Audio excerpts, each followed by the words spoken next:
Welcome to recent news. আমি শাহরুখ। আজ আপনাদের জন্য যে ভিডিওটা এনেছি এটি হচ্ছে এসএসসি স্ক্যাম, কারা অযোগ্য হয়েও চাকরি করছেন স্কুলে। সুপ্রিম কোর্টে নাম, রোল নাম্বার সব জমা দিল এসএসসি আবেদনকারীরা। তাই ভিডিওটি আপনারা প্রথম থেকে শেষ পর্যন্ত দেখতে থাকুন। এসএসসি স্ক্যাম, গ্রুপ ডি নিয়োগে কতজন অনিয়ম করে চাকরি পেয়েছিলেন তার তালিকাও পেশ করা হয়েছে।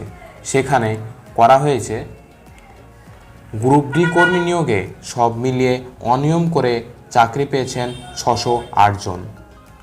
এসএসসি স্ক্যাম সুপ্রিম কোর্টের জানিয়েছেন যে 1212 জনের নিয়োগে অনিয়ম হয়েছে। তাদের নাম, রোল নাম্বার সহ সমস্ত প্রয়োজনীয় তথ্য উপস্থাপন করা হয়েছে। এই নিয়োগ প্রক্রিয়ায় অনিয়মের অভিযোগের পরিপ্রেক্ষিতে এসএসসি সমস্ত প্রাসঙ্গিক তথ্য প্রদান করেছে যাতে যথাযথ তদন্ত ও ব্যবস্থা গ্রহণ করা যায়। এসএসসি স্ক্যাম আসলে কারা অযোগ্য? এসএসসি স্ক্যাম চাকরি বাতিল মামলায় এ নিয়ে সুপ্রিম কোর্টে প্রাথমিক তালিকা জমা দিলে এসএসসি সব মিলিয়ে 26,000 জনের চাকরি বাতিল সংক্রান্ত এই মামলা। সেই মামলায় স্কুল সার্ভিস কমিশনের তরফে জানানো হয়েছে সব মিলিয়ে অর্থাৎ 4টি বিভাগ মিলিয়ে 1212 জন নিয়ম বহির্ভূতভাবে চাকরি পেয়েছেন। এদের মধ্যে কারোর নামই এসএসসির সুপারিশ করেনি। 4টি বিভাগে কোথায় কতজন অযোগ্য তার তালিকা তুলে ধরা হয়েছে এসএসসির তরফে।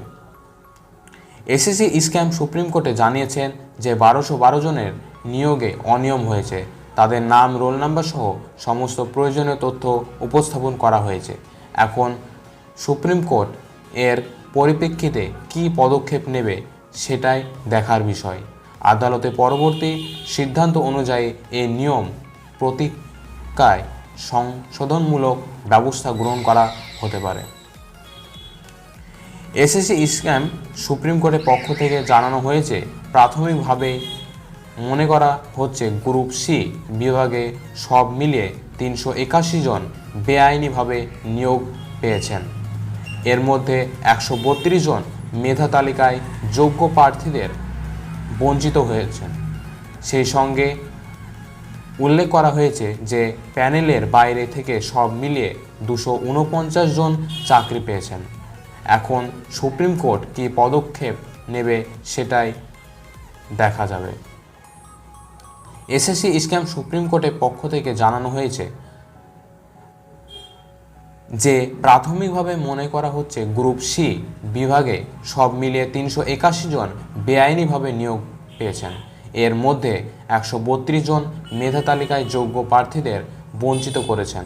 সেই সঙ্গে হলফনায় উল্লেখ করা হয়েছে যে প্যানেলের বাইরে থেকে যেসব মিলিয়ে 349 জন চাকরি পেয়েছেন।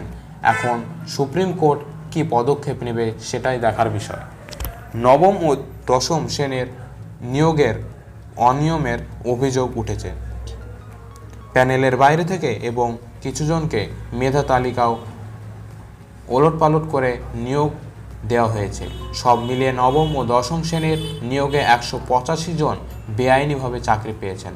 এর মধ্যে 74 জনকে প্যানেলের তালিকা ওলটপালট করে এবং 111 জনকে প্যানেলের বাইরে থেকে নিয়োগ করা হয়েছে। এখন সুপ্রিম কোর্ট কী পদক্ষেপ নেবে সেটা দেখা যাবে। এসএসসি স্ক্যাম পর্ষদের পক্ষ থেকে জানানো হয়েছে, সব মিলিয়ে পর্ষদের পক্ষ থেকে জানানো হয়েছে যে এসএসসির সুপারিশের ভিত্তিতে নিয়োগগুলি করা হয়েছে। পর্ষদের দাবি সবটাই এসএসসির সুপারিশ ভিত্তিতে করা হয়েছে, তারা নিজেরা কিছু করেনি। অন্যদিকে এসএসসি হলফনামা দিয়ে জানিয়েছে যে সুপারিশ ছাড়াও নিয়োগ করা হয়েছে। এর পরিস্থিতিতে আদালতের সিদ্ধান্ত ঠিক করতে পরবর্তী পদক্ষেপ কী হবে। এসএসসি স্ক্যাম চাকরি বাতিল। এসএসসি স্ক্যাম মামলায় 26,000 জনের চাকরি বাতিলের নির্দেশের ঘটনায় কার্যত আকাশ ভেঙে পড়েছিল অনেকের মাথায়। তবে শেষ পর্যন্ত এখনও তারা চাকরি করছেন। এবার চাকুরিদের মধ্যে প্রকৃত অযোগ্য কারা তার তালিকা সুপ্রিম কোর্টে জমা দিয়েছে এসএসসি। তাই তালিকার ভিত্তিতে সুপ্রিম কোর্টে পরবর্তী সিদ্ধান্ত নেবে এবং যথাযথ পদক্ষেপ গ্রহণ করা হবে বলে আশা করা যাচ্ছে। তো বন্ধুরা, আজকের এই ভিডিওটি ভালো লেগে থাকলে ইউটিউব থেকে দেখে থাকা যারা তারা লাইক, কমেন্ট, শেয়ার এবং পাশে থাকা বেল আইকনটি প্রেস করবেন, এবং যারা ফেসবুক থেকে দেখছেন তারা চ্যানেলটিকে ফলো করবেন এবং আমাদের সাথে থাকবেন। এবং আমাদের ওয়েবসাইট রিসেন্ট নিউজ RECENTSNEWS.IN ওয়েবসাইটে ফলো করবেন।